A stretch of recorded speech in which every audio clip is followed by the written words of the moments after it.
পরের দিন ভোর 6টায় তাহসিনের ঘুম ভাঙল। সে সবসময় সময়ের প্রতি খেয়াল রাখে।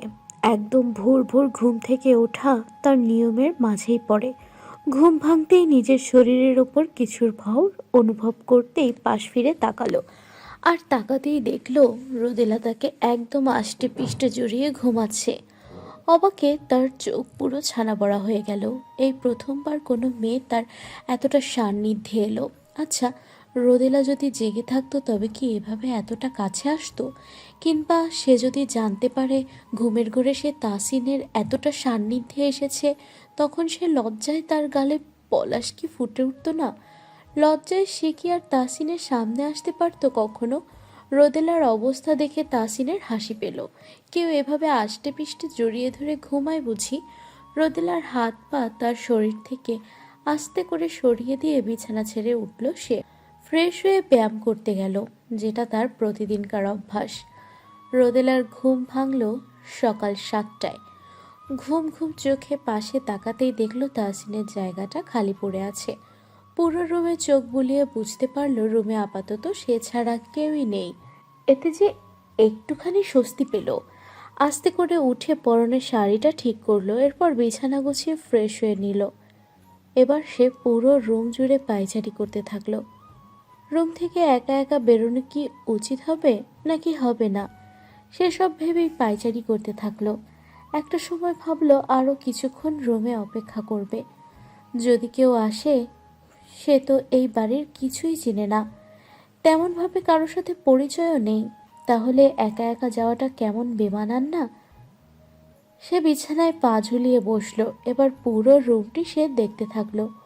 রুমে একটি বেড আছে, একটি আলমিরা, ড্রেসিং টেবিল, বেড সাইডে ছোট্ট একটি টেবিল আছে। রুমের সাথে অ্যাটাচ বাথরুম আছে, তবে বারান্দা নেই। রোদেলা বিছানা থেকে সরে এসে জানালার কাচ সরিয়ে দিল। জানালা খুলতেই সকালের সূর্যের কিরণ এসে ঘর ছুঁয়ে দিল। বাহিরে হালকা হাওয়াও বয়ে যাচ্ছে। এটা হচ্ছে সকালের স্নিগ্ধ সতেজ হাওয়া। রোদেলা প্রাণ ভরে তার উপভোগ করল। বাড়ির কথা মনে পড়ে গেল। প্রতিদিন ভোরে উঠে নামাজ পড়ে সে আর তার বোন তাদের গ্রামের নদীর পাড়ে চলে যেত। সেখানকার ভোরের হাওয়া শরীরে মাখিয়ে শরীর জুড়ানো সাথে প্রাণটাও জুড়তো। কিছুক্ষণ হাঁটাহাঁটি করে তারপর বাসায় চলে আসতো। এসেই টুকটাক কাজ শুরু করে দিত, নয়তো মা বেশ বকাবকি করত। সেসব ভেবেই দীর্ঘশ্বাস ফেলল। হঠাৎ তার নজর বাহিরে গেল। দেখতে পেল তাহসিন ঘেমে নিয়ে বাসায় ঢুকছে। তাহসিনকে দেখে যেন সে কিছুটা জমে গেল। ভয় নাকি লজ্জায় সেটা বুঝে উঠতে পারল না। সে জানে না কেন সে তাহসিনকে দেখলেই ভয় আর লজ্জায় গুটিয়ে যায়। তাহসিনকে দেখে গত রাতের কথা মনে পড়ে যায়। সে গত রাতে তাহসিনের হাতের আঙুল মুঠোতে নিয়ে ঘুমিয়ে ভাবতেই কেমন লজ্জা লাগছে। যদি তাহসিন বুঝতে পেত তখন কি হতো? এসব ভাবনার মাঝেই সে টের পেল তাহসিন রুমে এসেছে। জানালার পাশে রোদেলাকে দাঁড়িয়ে থাকতে দেখে তাহসিন এগিয়ে এসে শুধালো। ঘুম থেকে কখন উঠেছ? মাথা নিচু করে ছোট্ট করে বলল। তাহসিন বলল, কিছুক্ষণ আগে। আমার দিকে তাকিয়ে কথা বলতে কি প্রবলেম আছে? রোদেলা মাথা নিচু করে দৃষ্টি মেঝেতে নিবদ্ধ করে রাখল। তাহসিনের প্রশ্নের জবাবে কিছু বলল না। তাহসিন বলল, সবসময় কি মাথা এইভাবে নিচু করে রাখো? রোদেলা কিছু না বলে নখ খুঁড়তে লাগলো। তাহসিন বলল, মাথা এইভাবে নিচু করে রাখতে রাখতে দেখবে ঘাড় বেঁকে গিয়েছে। সব কথার অ্যান্সার মাথা নিচু করে দিতে হয় না। আর বিশেষ করে আমার সাথে কথা বলার সময় মাথা উঁচু করে আমার দিকে তাকিয়ে কথা বলবে, ঠিক আছে? রোদেলা মাথা একপাশে কাত করে জবাব দিল। তাহসিন ফোঁস করে শ্বাস ছেড়ে তোয়ালে নিয়ে ওয়াশরুমে চলে গেল। মেয়েটার সাথে সে একটু সহজ হওয়ার চেষ্টা করছে, কিন্তু তার সামনে এলেই মেয়েটা যেভাবে গুটিয়ে থাকে সেভাবে কি আর আদৌ সহজ হওয়া যাবে? লম্বা একটা শাওয়ার নিয়ে তাহসিন বের হলো। রুমে এসে দেখলো রোদেলা জানালার পাশে এখনো দাঁড়িয়ে, গায়ের শার্ট জড়াতে জড়াতে বলল। পুরো নাম কি তোমার? গায়ের শার্ট জড়াতে জড়াতে বলল। রোদেলার পুরো নামই তাহসিনের জানা আছে। বিয়ে পড়ানোর সময় কাজী বলতেছিল, তখনই সে খেয়াল করেছিল। শুধুমাত্র রোদেলা যাতে একটুখানি সহজ হয়, এভাবে ভয় না পায়, সে চেষ্টাই করে যাচ্ছে। রোদেলা পিছু ঘুরল। ঠিকই, তবে সেই একইভাবে মাথা নিচু করে বলল। মাইমুনা ইসলাম রোদেলা। শার্টের বাটন লাগাতে লাগাতে বলল। বাহ, চমৎকার নাম। আমার নাম জিজ্ঞেস করবে না? রোদেলা ছোট্ট করে বলল। কি নাম আমার? তাহসিন মাহমুদ। বাহ, একদিনের দিকে নামও মুখস্থ করে ফেলেছ। রোদেলা মাথা নিচু করেই রাখলো, কিছু বলল না। তাহসিন চুল ঠিক করতে করতে বলল। এসএসসি পরীক্ষা দিয়েছ, তাই তো? জি। পড়াশোনার ইচ্ছে আছে? পড়াশোনার কথা জিজ্ঞেস করতেই রোদেলার চোখ চকচক করে উঠল। সে চোখ তুলে ড্রেসিং টেবিলের সামনে দাঁড়ানো লম্বা পুরুষটার পানে চাইল। সেটা তাহসিন ড্রেসিং টেবিলের আয়নাতেই খেয়াল করলো। আয়নাতে তাকিয়েই ভ্রু উঁচিয়ে জিজ্ঞেস করলো। কি ইচ্ছে আছে নাকি? রোদেলা মাথা উপর নিচ নাড়ল, বলল।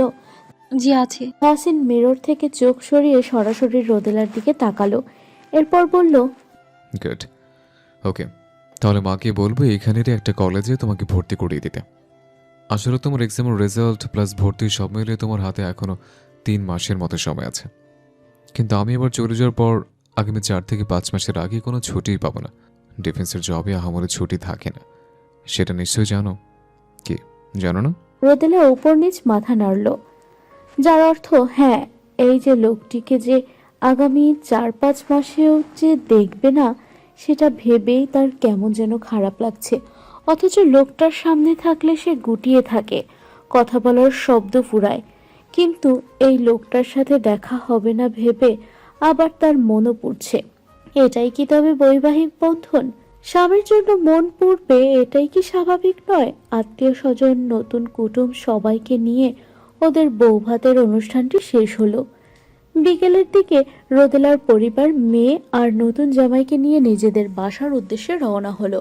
যেহেতু তাহসিনের হাতে ছুটি, সেহেতু তাহসিন আজকের রাতটা থাকবে, আবার আগামীকাল নিজের বাসার উদ্দেশ্যে রওনা হবে। রোদেলার বাসাতে যাওয়ার পর রোদেলার সৎমা জামাইকে দেখে খুশিতে গদগদ হওয়ার ভাব নিল। জামাইয়ের অবস্থান ভালো, সেহেতু নিজেরও লাভ, এই জন্য জামাইকে হাতে রাখার ধান্দা। তবে ভদ্র মহিলা হয়তো জানেনই না তাহসিন আগেই ওনার ব্যাপারে মায়ের কাছ থেকে সবটা জেনে গিয়েছে। তাই ওনার এই আলগা আদর ভাবটা তাহসিনের জাস্ট অসহ্য লাগছে। তবুও মুখ ফুটে কিচ্ছুটি বলছে না। রোদেলার ফুপু চাচি সকলে মিলে নতুন জামাইয়ের জন্য হরেক রকম রান্না করলো। রোদেলার বাবা, ফুপা, চাচা, তাহসিন সকলে একসাথে খেতে বসে।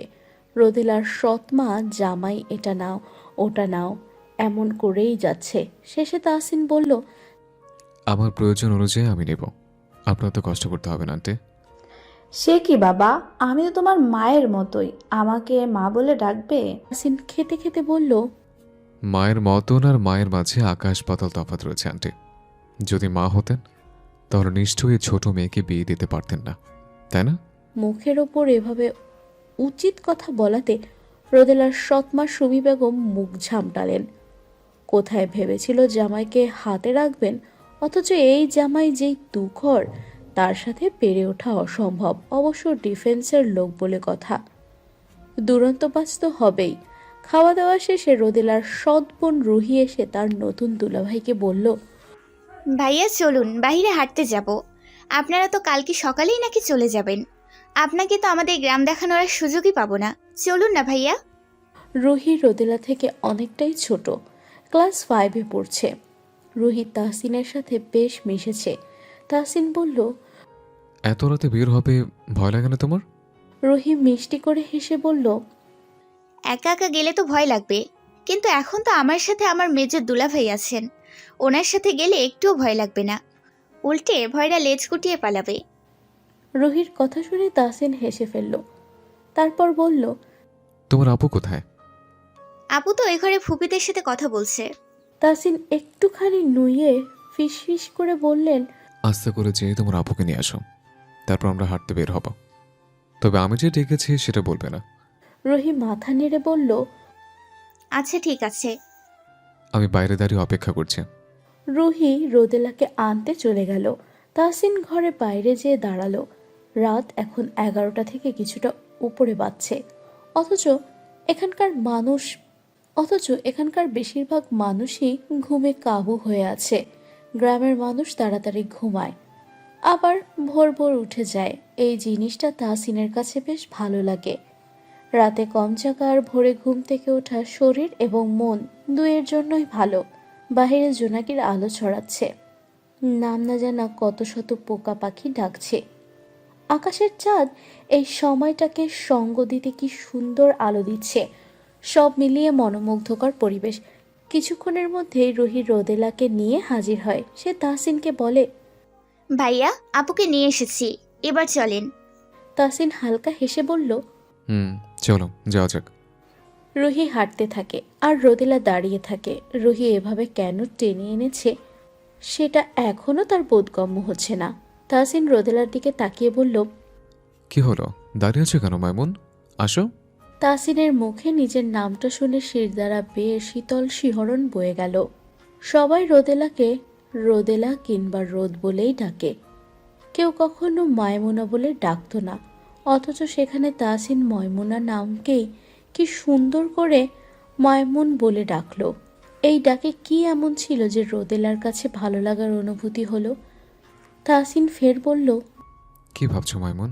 রোদেলার সব ভাবনা দূরে ঠেলে আমতা আমতা করতে করতে বলল। কোথায় যাব? তাহসিন দুষ্টুমি করে বলল। ভূতেদের সাথে দেখা করতে। রোদেলা চোখ বড় বড় করে বলল। অ্যাঁ? তাহসিন ফিক করে হেসে ফেললে বলল। মজা করেছে, এমনি এখানে একটু হাঁটাহাঁটি করতে। রোদেলা তাহসিনের দিকে মুগ্ধ দৃষ্টিতে তাকিয়ে রইল।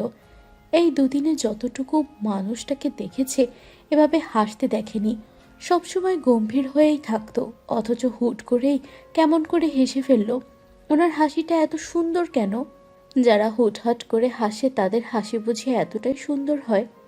রোদেলাকে দাঁড়িয়ে থাকতে দেখে তাহসিন রোদেলার দিকে এগিয়ে এসে আস্তে করে রোদেলার ছোট্ট নরম হাতটা নিজের শক্ত হাতের ভাঁজে পুরল। তারপর সামনের দিকে হাঁটা দিল। রোদেলার হৃদযন্ত্রটা কেমন করে যেন দ্রুত স্পন্দন করছে। মানুষটা তার হাত ধরেছে হাত, অথচ কাঁপছে তার হৃদয়। কি অদ্ভুত, তাই না?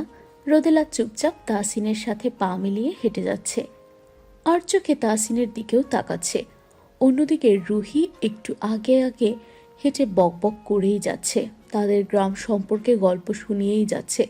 কিন্তু এত কিছুতেও তাহসিনের ধ্যান জ্ঞান সবটাই শুধু রোদেলাতে আছে। এই যে রোদেলার হাতখানা ধরল, তারও যে হৃদস্পন্দন সমান তালে লাফিয়ে যাচ্ছে, সে যেন কেমন একটা অনুভূতির জোয়ারে দুলছে। তারা নদীর পাড়ে এলো। থোকা থোকা জোনাকি পোকা উড়ে উড়ে আলো ছড়াচ্ছে। নদীর শীতল হাওয়া শরীর ছুঁয়ে যাচ্ছে। সব মিলিয়ে দারুণ পরিবেশ। তাহসিন রুহির সাথে গল্প করছে, ওইদিকে রোদেলা আর চোখে তাহসিনকে দেখে যাচ্ছে। সরাসরি তাকাতে যে লজ্জা লাগে, মানুষটাকে যতই দেখছে রোদেলার কাছে যেন বেশ ভালো লাগছে। মানুষটা অতটাও গম্ভীর নয় যতটা রোদেলা ভেবেছিল। রোদেলাকে যেন মানুষটা আজ বারে বারে মুগ্ধ করে দিচ্ছে। অনেকক্ষণ নদীর কিনারায় বসে থেকে তারা বাসায় ফিরে এলো। যে রুমটাতে রোদেলা আর রুহি ঘুমাতো, সেখানেই আজ রোদেলা আর তাহসিনকে থাকতে দেওয়া হলো। তাহসিন ঘুমিয়ে পড়লে রোদেলা গত রাতের মতোই প্রথমে তাহসিনের আঙুল মুঠোতে পড়ল, তবে পরক্ষণেই আস্তে করে তাহসিনের হাত আলগোছে নিজের হাতের ভাঁজে মিলিয়ে দিয়ে তবেই ঘুমালো। অথচ আজকেও তাহসিন ঠিকই টের পেল রোদেলা যে তার হাতটা ধরে নিশ্চিন্তে ঘুমের রাজ্যে পাড়ি দিয়েছে। তাহসিন ফোঁস করে শ্বাস ফেলে রোদেলার দিকে তাকিয়ে বলল। আমাকে তোমার অভ্যাস করো না কন্যা, নয়তো আমাকে ছাড়া তোমার দিনগুলো বিবর্ণ হয়ে পড়বে। রংধনুর 7 রঙের ন্যায় রঙিন হৃদয় বিবর্ণতার ছাপছে, বড়ই বেমানার লাগে। সেটা কি তুমি জানো মেয়ে? পরের দিন সকালে ফেরার কথা থাকলেও তাহসিন আর রোদেলারা ফিরতে ফিরতে বিকেল গড়ালো। কেননা রোদেলার বাবা, চাচা, ফুপুরা সকাল সকাল মেয়ে জামাইকে বিদায় দিতে নারাজ। সবার জোড়াজোড়িতে দুপুরের ভোজন সেরে একটু জিরিয়েই রওনা হলো। সময়টা এখন সন্ধ্যা। তাহসিন রুমে বসে জরুরি কাজ করছে। রোদেলা তার শাশুড়ির রুমে শাশুড়ির সাথে বসে গল্প করছে।